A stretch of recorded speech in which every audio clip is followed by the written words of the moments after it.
suis Grégory Casanov, je travaille au Muséum d'histoire naturelle de La Réunion, qui est situé dans le jardin de l'État. Au muséum, j'ai plusieurs fonctions. La principale, c'est je suis référent gestionnaire des collections du muséum, tout groupe confondu, que ce soit les poissons, les mammifères, les reptiles, les insectes, etc. J'ai aussi une spécialité, c'est que je suis entomologiste aranéologue, plus précisément aranéologue, puisque j'étudie les insectes et en particulier les araignées.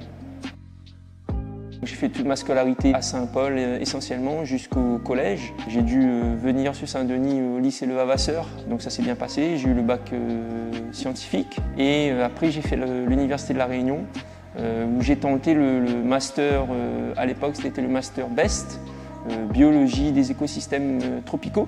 Et c'est au cours de mon cursus universitaire qu'à chaque fois je demandais à avoir un stage sur l'entomologie. Je m'étais dit, bon, je vais aller au port. À l'époque, il y avait encore l'insectarium de La Réunion. Et donc j'ai fait mon premier stage en entomologie là-bas. Et j'ai découvert un univers qui était totalement méconnu parce que, en gros, à La Réunion, il n'y a pas vraiment beaucoup d'entomologistes. Et donc je me dis, waouh, on est sur un pan de la biodiversité qui est majeur et pourtant il y a peu de spécialistes. Pourquoi pas me lancer là-dedans? Et c'est comme ça que j'ai développé finalement cet intérêt pour les insectes. Et à la suite de ce master-là, du coup, je me suis lancé sur le marché du travail. Donc en 2008, j'ai été recruté par le Muséum d'histoire naturelle en tant que d'abord gestionnaire des collections d'entomologie du muséum. Il se trouve qu'après, j'ai développé plus un intérêt pour les araignées, au final, pour développer finalement la spécialité d'aranéologue, qui est une spécialité quasi rare à La Réunion, où je suis quasiment le seul à travailler sur le groupe à La Réunion.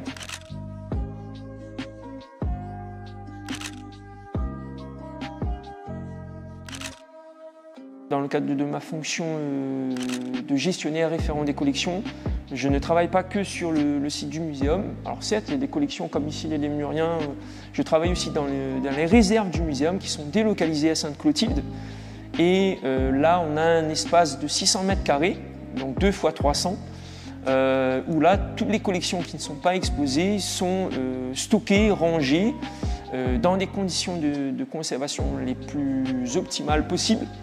Et c'est là-bas que je fais tout mon travail de gestionnaire, d'inventaire. Et d'un point de vue réglementaire, tous les 10 ans, le muséum se doit de faire le récolement dit décennal. Tous les 10 ans, je dois faire une vérification de cet inventaire-là pour rendre des comptes à l'État.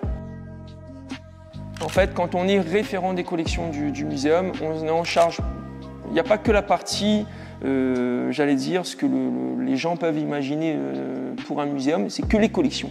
Il y a aussi la partie avant la mise en collection, c'est-à-dire en fait détecter entre guillemets des opportunités d'acquisition, des dons potentiels, des gens, des particuliers comme toi, comme moi, peu importe, des citoyens lambda qui se disent bon, voilà, j'ai hérité par exemple de telle collection de la part de mon grand-père, un truc comme ça, est-ce que ça vous intéresse? Donc moi je vais rencontrer ces gens-là.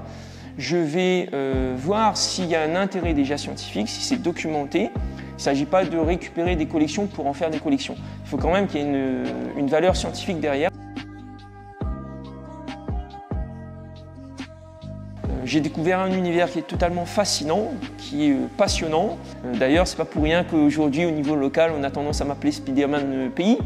Parce que tout le monde sait que je défends la cause araignée, parce qu'il y a plein de méconnaissances encore une fois, et je défends une cause qui est négligée en fait, qui est méconnue. De par justement cette méconnaissance large au niveau par rapport au public, je me suis dit, mince, en tant que muséum, je me dois de faire changer un peu le regard des gens par rapport à ça, et donc aujourd'hui c'est plus devenu une vocation.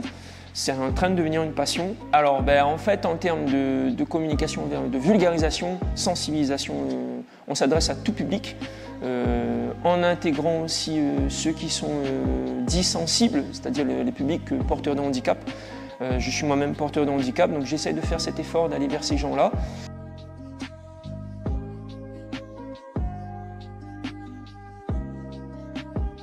Après, il y a aussi cette facette dans mon travail, où de par mon travail d'aranéologue, je vais sur le terrain.